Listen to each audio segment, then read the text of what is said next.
राजकुमारी की आखिरी इच्छा। तो दोस्तों, मृत्यु से पहले राजकुमारी की एक ऐसी इच्छा जिसने पूरे राज्य की सोच बदल दी। बहुत समय पहले हिमगिरी नाम का एक समृद्ध राज्य था। वहाँ के राजा वीरेंद्र न्यायप्रिय और प्रजा का ख्याल रखने वाले शासक थे। उनकी एक ही संतान थी, राजकुमारी अनन्या। वह जितनी सुंदर थी, उससे कहीं अधिक दयालु और बुद्धिमान थी। महल की ऊंची दीवारों में पली बड़ी होने के बावजूद उसका मन हमेशा आम लोगों के बीच लगता था। राजकुमारी अक्सर साधारण वेश में गांव का भ्रमण करती। वह किसानों की परेशानियां सुनती, गरीब बच्चों को पढ़ाती और बीमारों की सहायता करती। धीरे धीरे पूरा राज्य उसे अपनी बेटी की तरह मानने लगा। लेकिन किस्मत को कुछ और ही मंजूर था। एक दिन राजकुमारी अचानक गंभीर रूप से बीमार पड़ गई। देश विदेश के वैद्य बुलाए गए, दुर्लभ जड़ी बूटियां मंगवाई गई, मंदिरों में पूजा हुई, यज्ञ हुए, लेकिन उनकी बीमारी दिन व दिन बढ़ती गई। कुछ ही महीनों में पूरे राज्य में यह खबर फैल गई कि राजकुमारी के पास अब बहुत कम समय बचा है। महल में सन्नाटा छा गया। राजा और रानी की आंखों से आंसू रुकने का नाम नहीं लेते थे। पूरा राज्य उसकी सलामती के लिए प्रार्थना कर रहा था। एक शाम राजवैद्य ने राजा से धीमे स्वर में कहा, महाराज, हमने अपनी पूरी कोशिश कर ली। अब केवल चमत्कार ही उन्हें बचा सकता है। यह सुनकर राजा की दुनिया जैसे उजड़ गई हो। अगले दिन राजा राजकुमारी के पास पहुंचे। उनका हाथ पकड़कर बोले, बेटी, यदि तुम्हारी कोई आखिरी इच्छा हो तो निसंकोच कहो। तुम्हारी हर इच्छा पूरी की जाएगी। राजकुमारी हल्की सी मुस्कुराई। उसने कहा, पिताश्री, मेरी इच्छा किसी महल, हीरे या सोने की नहीं है।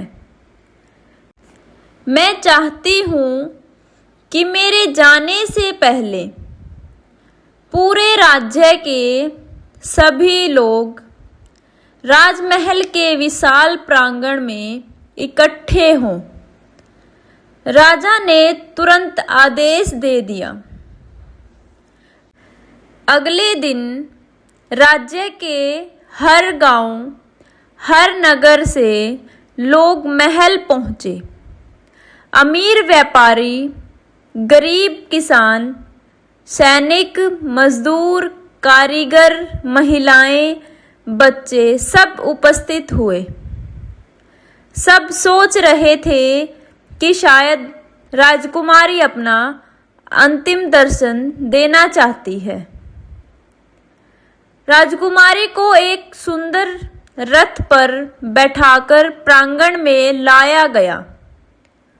उसका चेहरा कमजोर था, लेकिन आंखों में वही करुणा और आत्मविश्वास था। उसने धीमे स्वर में कहा, मेरी एक छोटी सी विनती है। सभी शांत हो गए। राजकुमारी ने कहा, मैं चाहती हूँ कि यहाँ मौजूद हर व्यक्ति अपने जीवन का सबसे बड़ा दुख एक कागज पर लिखे। किसी का नाम मत लिखना, केवल अपना सबसे बड़ा दर्द लिखना। लोगों को यह बात अजीब लगी, लेकिन सभी ने वैसा ही किया। कुछ ने लिखा, मेरे पास खाने के लिए भोजन नहीं है। किसी ने लिखा, मैंने अपना बेटा खो दिया। किसी ने लिखा, मुझे कोई अपना नहीं मानता। एक सैनिक ने लिखा, युद्ध में मेरा एक पैर चला गया। एक अमीर व्यापारी ने लिखा, मेरे पास धन है लेकिन परिवार का प्यार नहीं। एक वृद्धा ने लिखा, बुढ़ापे में मुझे अकेला छोड़ दिया गया। कुछ ही देर में हजारों पर्चियां इकट्ठी हो गई। राजकुमारी ने कहा, अब इन सभी पर्चियों को एक बड़े पात्र में डाल दीजिए और अच्छी तरह मिला दीजिए। ऐसा ही किया गया। फिर उसने कहा, अब हर व्यक्ति उस पात्र में से एक पर्ची निकाल ले। जो भी पर्ची मिले उसमें लिखा हुआ दुख उसे अपने जीवन के दुख के बदले स्वीकार करना होगा। लोग मुस्कुराने लगे। उन्हें लगा यह केवल एक प्रतीकात्मक बात है। लेकिन जैसे ही लोगों ने पर्ची पढ़नी शुरू की, उनके चेहरों का रंग बदल गया। जिस किसान को गरीबी सबसे बड़ा दुख लगती थी, उसे एक माँ की पर्ची मिली जिसमें उसके इकलौते बेटे को खो देने का दर्द लिखा था। जिस व्यापारी को धन की चिंता थी, उसे एक ऐसे व्यक्ति की पर्ची मिली जो जन्म से अंधा था। जिस महिला को अपनी बीमारी सबसे बड़ी लगती थी, उसे एक जवान सैनिक की पर्ची मिली जिसने युद्ध में अपना पूरा परिवार खो दिया था। धीरे धीरे सभी लोगों ने अपनी अपनी पर्चियां वापस पात्र में डालनी शुरू कर दी। कोई भी दूसरों का दुख अपने जीवन में नहीं लेना चाहता था। पूरा मैदान मौन हो गया। राजकुमारी ने मुस्कुराकर कहा, देखा आपने, हम सबको लगता है कि हमारा दुख सबसे बड़ा है, लेकिन जब हमें किसी और का दर्द उठाने का अवसर मिलता है, तब हमें अपना दुख छोटा लगने लगता है। उन सभी की आंखों में आंसू आ गए। वह आगे बोली, यदि हर इंसान दूसरों के दर्द को समझना सीख जाए, तो इस दुनिया में ना घमंड रहेगा, ना ईर्ष्या, ना नफरत, केवल करुणा और प्रेम बचेगा। सारे लोग भावुक हो उठे। राजा की आंखों से आंसू बहने लगे। राजकुमारी ने फिर कहा, पिताश्री, मेरी दूसरी और आखिरी इच्छा है कि मेरे जाने के बाद मेरे नाम का कोई सोने का महल या विशाल स्मारक मत बनाइए। राजा ने आश्चर्य से पूछा, तो फिर क्या बनवाऊं बेटी? राजकुमारी ने उत्तर दिया, राज्य के हर गांव में एक विद्यालय, एक चिकित्सालय और एक अन्न भंडार बनवाइए। यदि मेरी याद जीवित रखनी है तो लोगों के जीवन में सुख और शिक्षा दीजिए। यही मेरी सच्ची श्रद्धांजलि होगी। पूरा प्रांगण तालियों और आंसुओं से गूंज उठा। राजा ने वहां सबके सामने वचन दिया, आज से राज्य का धन महलों पर नहीं, जनता की भलाई पर खर्च होगा। कुछ दिनों बाद राजकुमारी ने शांत मन से अंतिम सांस ली। उसके जाने पर पूरा राज्य रो पड़ा।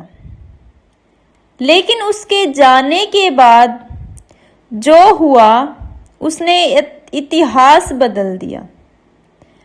राजा ने अपना वचन निभाया। हर गांव में विद्यालय खोले, गरीबों के लिए चिकित्सालय बनाए गए, कोई भूखा न रहे इसके लिए अन्न भंडार स्थापित किए गए। अनाथ बच्चों की शिक्षा का खर्च राजकोष से उठाया जाने लगा। विधवाओं और वृद्धों की सहायता के लिए नई योजनाएं शुरू की गई। कुछ वर्षों बाद हिमगिरी राज्य पूरे देश में सबसे दयालु और समृद्ध राज्य कहलाने लगा। लोग कहते थे, इस राज्य की असली ताकत इसकी सेना नहीं बल्कि यहाँ के लोगों का एक दूसरे के प्रति प्रेम है। राजकुमारी का कोई भव्य स्मारक नहीं था, लेकिन हर विद्यालय में उसकी एक साधारण तस्वीर लगी रहती थी, जिसके नीचे केवल एक वाक्य लिखा होता था, दूसरों का दर्द समझने वाला इंसान ही सच्चा इंसान होता है।